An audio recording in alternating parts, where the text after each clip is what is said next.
नमस्कार रूपक वनवासी। यतिखेर म फेरि नयाँ गजल लिएर आएको छु।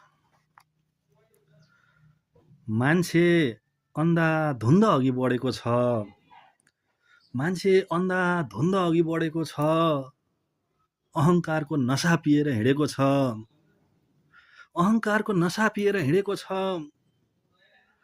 ओभरटेक गरेर कुदेको त्यो गाडी, ओभरटेक गरेर कुदेको त्यो गाडी अगाडि सिग्नलमा पुगेर मिलेको छ, अगाडि सिग्नलमा पुगेर मिलेको छ।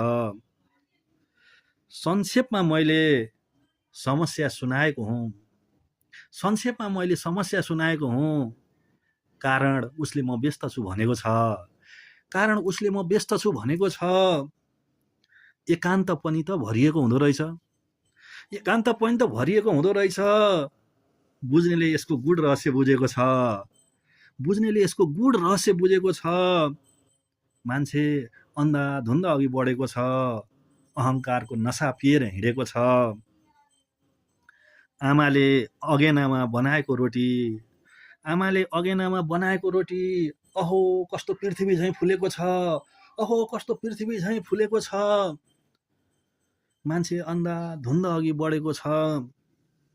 मेरो मन सोर्ने एउटा कालो कोठी, मेरो मन सोर्ने एउटा कालो कोठी तिम्रो गालाको सोफामा बसेको छ, तिम्रो गालाको सोफामा बसेको छ।